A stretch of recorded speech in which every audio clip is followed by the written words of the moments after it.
Maraming salamat po. Ngayon naman, rounding up batch 1, we have none other than Aster Amoyo from TikTok, People's Journal at Filipino Star ngayon. Speechless daw ako. Unang-una, congratulations muna sa whole cast, lalong-lalo na sa dalawang anak ko, si Ren at saka si Frost. Frost, sana matupad yung pangarap ko para sa iyo. Sabi ko kay Boss Vic, sana mabigyan ka ng break na katulad nito, na ikaw naman ang isa sa mga bida. Sana, wish ko yan para sa iyo, Frost. Anyway, para muna sa lahat. Syempre, I think all of you, this is your first time to work together. Tama ba ako? First time kayo nagkasama-sama in this series. First time, di ba, sa lahat? So, bawat isa sa inyo, anong na-discover niyo sa isa't isa? Working with, of course, your director and your colleagues in dito sa serye na to. Alright, let's start from one end, going to the other. Okay, how about here with Aliyah? Please pass the mic to Aliyah po. Thank you.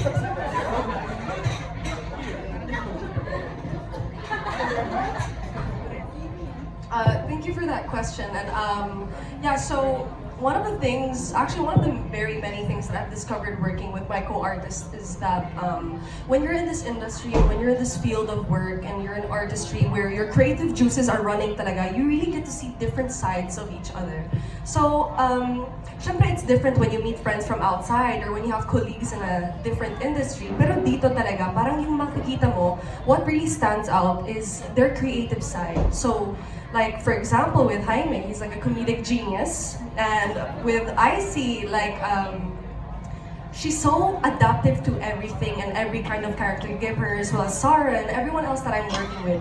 So ayun, yung parang I see a different side out of them that you wouldn't see normally on a daily basis. Ganon po. Yeah. Thank you. For me, it's my first show ever. So I'm constantly just learning things every time I'm on set. And I pick up different things from different people. So I see their process, how they internalize their roles before, taping. So that's what I'm trying to just pick up so I can hone my talent as well.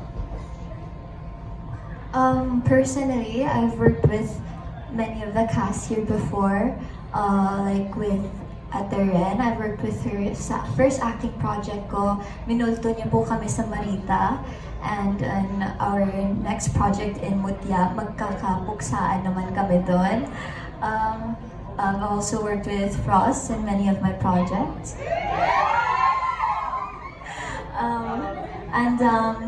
As well as Kyosu. As the entire group itself, like from the first day pa lang, parang it was very easy to like bond with each other. Na parang hindi siya usual because in my other projects, like first working under like Marita or Ang Mutya, where it was a new group, new cast, it took a while to warm up to each other. But for here, parang acting workshop pa lang, magkakatropa na agad. Like we all had really good chemistry agad. And yeah.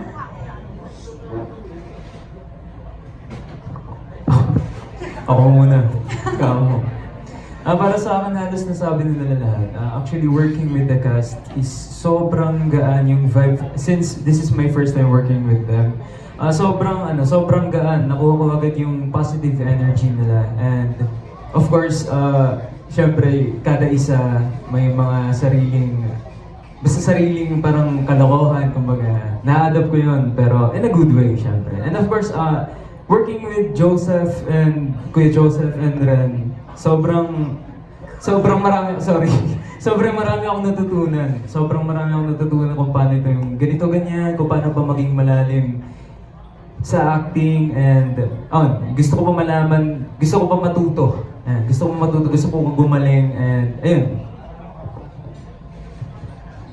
Copy-paste ni John. Hindi, actually, first time ko din makatrabaho lahat dito sa cast. And ang masasabi ko lang, as RG said a while ago, na may kanya-kanyang konting kalokohan. But once na nag-zone in na sa character yung bawat isa, doon talaga lalabas. Magugulat ka na lang na, parang kanina naglolokohan pa lang tayo, tapos ngayon parang, uy, iba na to, yung character niya na to. Iba na agad yung naipapakita. So masasabi ko talaga na sobrang exciting and blessed to work with these people na talagang mahal na mahal nila yung kanilang craft. Yan lang. Meron na. Favorite mafia movie? Sorry.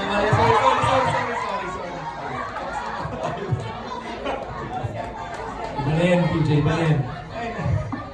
Talas ng memory, ha? Last year pa yung question. Okay. Sorry. Speaking of sarili-sariling kalokohan, shoutout kay Jaime. Kita niyo naman, di ba? And ay, first time ko makatrabaho lahat. And ayun, working with bossing na lang. Boss Zeke. Boss Zeke. Ano siya alam niyo yung ginaguide kayo, ganun, as newbie. Tapos siya medyo matagal sa industry, ganun. Oo, alam mo yung... Hindi. Iko-correct ka niya in a good way.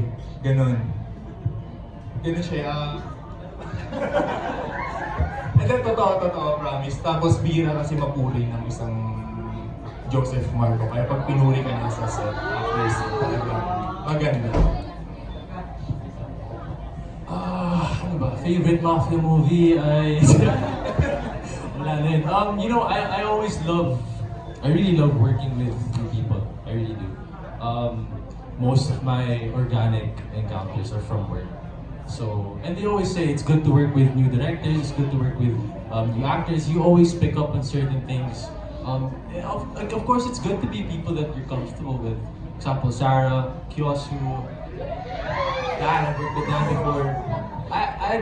You know what's surprising? I'd like to start with the people that I've worked with, because even if this is a new project, there's still something new that I'm learning from them. Like with Sarah, I've never seen Sarah act this way before. So you should definitely stop, pause. Moving forward with Kyosu, ibang side na to, hindi na siya tulog.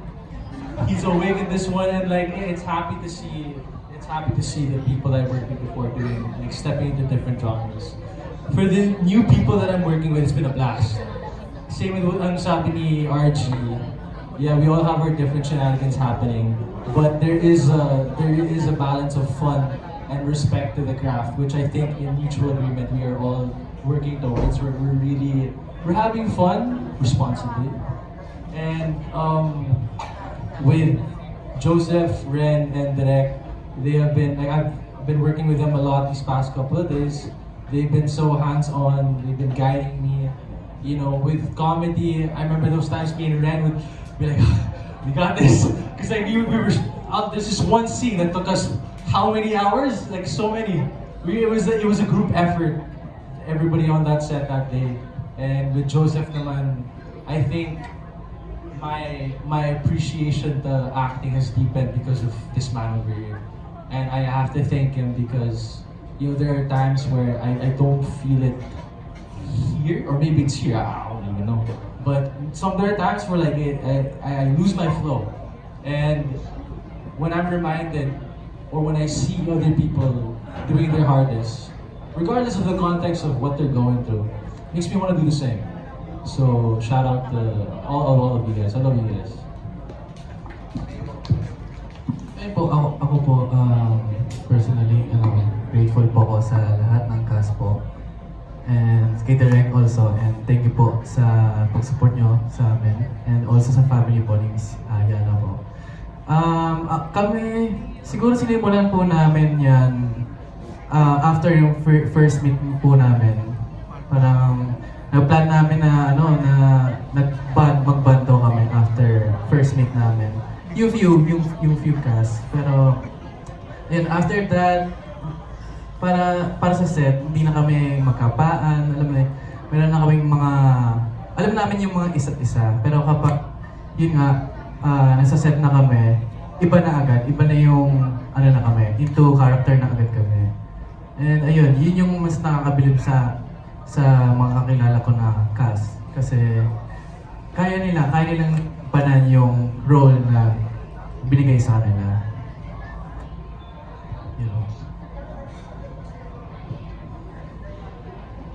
So, ako naman. Nung binasa ko kasi yung book, close talaga kami mga taga-Stonehenge. So I really went out of my way to get to know these people.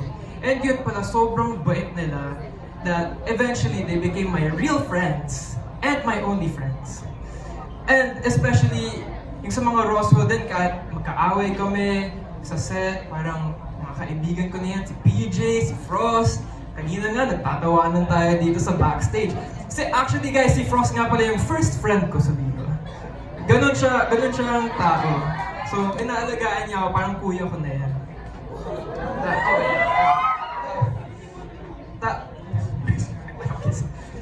So, besides Frost, there's Kyoso din. Itong tropa ko, sobrang bait niya sa akin. And of course, tumitingin siya si Sarah, one of my good friends as well. So, everyone talaga, ganun kami ka-close. And then, even if ganun kami ka-close, we still have this professionalism. And of course, I won't forget to mention Ren and Joseph. Ay, sorry. Okay. So si Ren, sobrang ganda niya sa set. Sobrang talented niya. Tapos, kinikilig ako kada kasama ko siya ka-work. Ay, grabe talaga. Mr. Roswell, just tell me. Just let me know. Ano? Gawin ba na? Okay. Pero I want to get to Joseph as well kasi as a friend, madami, we relate to a lot of things than basketball, video games. Pero as a mentor din, grabe, nag-level up talaga yung acting ko dahil sa kanya. And he really has this hunger to educate us. Kasi syempre, bago lang ako, this is my second project. And yung mga advice na binigay niya sa akin, na-apply ko din during GSOT. So, I'm very thankful to have him as a mentor. And then of course, let's not forget Direct Fifth. Director siya, pero he's one of us talaga eh. Nakiki-TikTok siya sa amin, nakikibiruan, tapos sobrang talented din niya. So, lahat kami, tropa kami, pero when it comes to the set, professional na talaga. So, I'm very thankful to have you guys as my friends and co-workers. Ako naman po, masaya ako nandito kayo. Masaya rin po akong makita kayo at masaya din ako nandito. Personally po, nahirapan po kami nung una. Pero with the help of workshop, tsaka yung tulong namin with one another. With shoutout po kay Tita Angie na nag-workshop sa amin sa last year pa. Nung una, it was my first time working with them po sa lahat. Sa Mutya naman ko, kay Frost, kay Sarah, hindi ko po sila na-meet sa set eh. Kasi binubugbog lang ako dun. Pero personally, sobrang masaya akong maka-work sila. Tapos, si Jaime, sige. Tsaka si Kyo, all of them, magaling silang lahat. Tapos, sige. Basta, lahat sila magagaling. Tapos, lahat kami kung ano yung kulang at hindi namin nakikita. Parang, gawin mo to. Parang may advices kami na without any, parang bad. Huwag ka tumatawa. Mamo. So, sana, alam ko na magiging the best to at binigay namin yung the best namin sa paggawa ng series na to, kaya abangan natin yan. Maraming salamat po.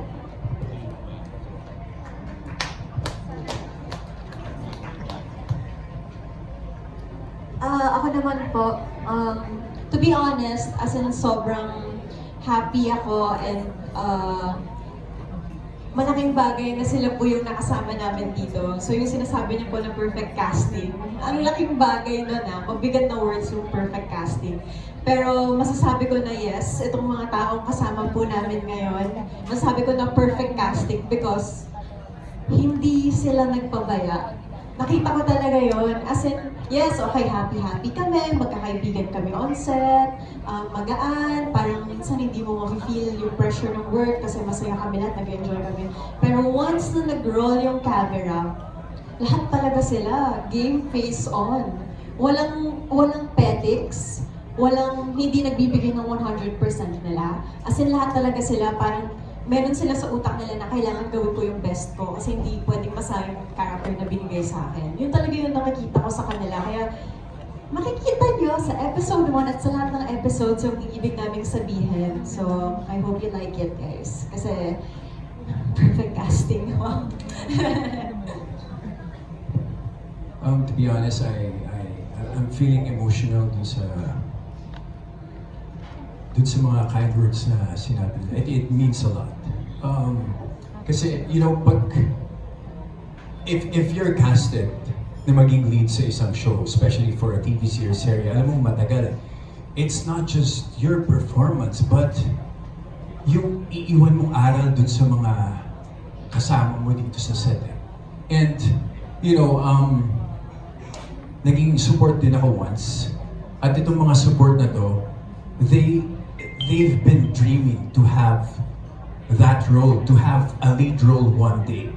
And so, if you set a good example to them, and ikaw yung magiging rason kung bakit mas mamahalin pa nila yung industriya at yung showbiz, like don't be someone na, you know, na magiging kupal ka or magiging mayabang ka to the point na they're gonna hate the business, they're gonna hate the showbiz industry, but rather be the one na sasabihin na lang, okay, may ganitong tao, ito yung gusto kong sundan. And yeah, it's such malaking bagay siya. Kaya siguro ganito ka-blessed yung show. Because everybody is so genuine. Everybody just wants to help. And you know, it's so important for a lead na iparamdam mo sa mga co-actors mo na kailangan ako dito and pantay lang yung role mo kasi kailangan ka rin dito. Not because I'm higher than you, not because I'm bigger than you, but we're here for a reason. We're casted here for a reason. That's all. Ako naman natutuwa talaga ako sa kanila kasi noong 2018 when I entered Viva sa director, parang konti pa yung actors wala pang Viva 1 noon. Then I was so young at that time, I was like 26. Then I did lots of movies, then nawala ako sa directing kasi gimmick lang ako. May bar kasi ako. Then when I came back to Viva just last month, nitong last year, nagulat ako ng dami ng faces, tas mga Gen Zs. Then nagpa-audition kami at all for Mafia Boss. Then naramdaman ko during shoot na yung hunger nga nila, yung gutom nila to learn, to do well. Pag nagba-blocking ako, naririnig ko nagbabatuan sila na, uy, wag ka muna, ako muna. May ganun ba sila? Parang sabi ko, magsusuntukan pa yata itong mga to. So, kinakabahan din sila. Ganon, may mga kinakabahan pag mabigat yung role. Then si Joseph, talagang tinutulungan niya nga rin tong mga bata sa acting. Naririnig ko rin talaga. Support din talaga siya. Then minsan pa pag kunyari tapos na yung eksena nila, yung iba hindi pa uuwi, makikitulog pa doon, parang, huy, muya kayo! Mag-i-stay pa doon sa set. So, ramdam mo na nag-enjoy sila doon sa trabaho nila. And hopefully, mas mag-grow pa sila and talagang mas mahalin pa nila yung craft nila. So, super enjoy kapag mahal ng mga katrabaho mo yung ginagawa nila. My second and final question is sa inyong dalawa rin at saka Joseph. Anong na-discover niyo sa isa't isa? In terms of friendship, nag-level up na ba yung pagiging magkaibigan niyo? Are you, do you refer yourselves as special friends or nasa ang level na? Alam niyo po, sobrang overthinker to si Ren. Sobrang overthinker niya and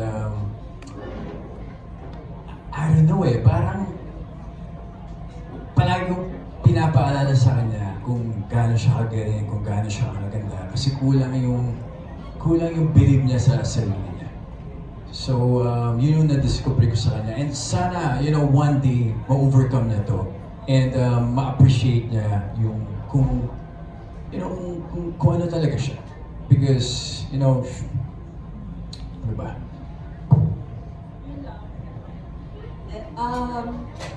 Ako naman po, na-discover ko kay Joseph, na pwede pala yun na yung first time mong makasama na tao sa isang special project na hindi mo kailangan mahirapan, mag-effort para lang magkaroon ka ng connection. Kasi minsan mahirap po yun. Totoo talaga. As in, hindi lahat ng nakakasama ko parang makakasundo ko kagad or mahirapan ako makipag-connect kahit yung mga simpleng makipag-usap lang or mag-aral lang ng script, ganyan. Sobrang na-feel ko sa kanya na hindi niya pina-feel sa akin na parang nobody lang ako, ganun. Kasi when you're read ko po talaga yun nung una, parang, baka hindi natanggapin tong project na to kasi hindi naman niya ako kilala. Tapos, nung nag-start kami, hindi niya po talaga pinaramdam yun sa akin. Lagi pa niya akong nire-remind na dapat hindi ako ganun mag-isip.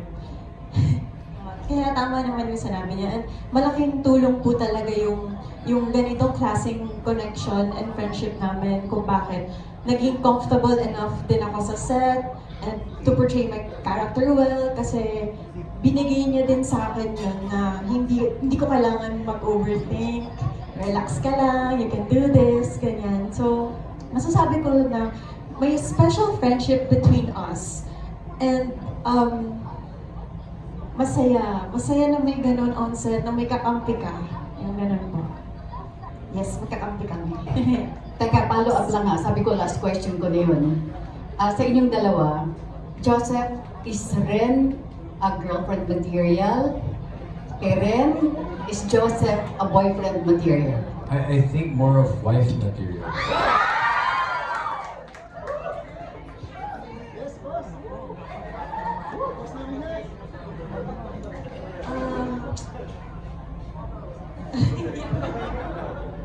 Itaas to talaga. Hindi, syempre naman, I mean, sino ba namang magsasabi ng no, di ba? It's Joseph Marco, everyone. Like, come on.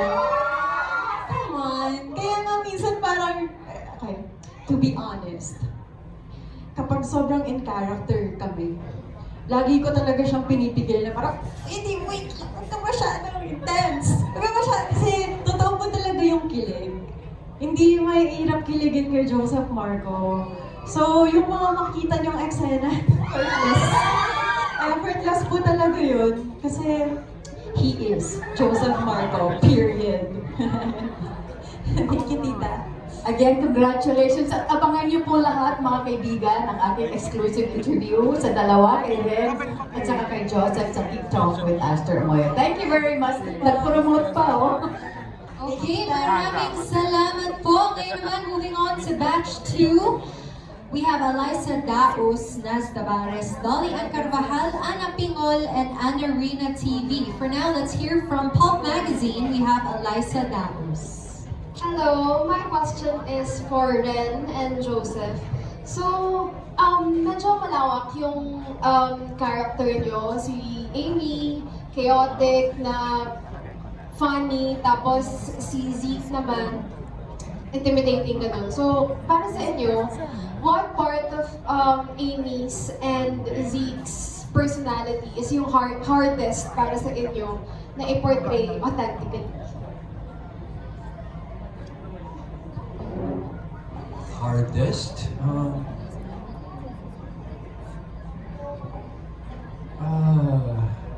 That's a very good question.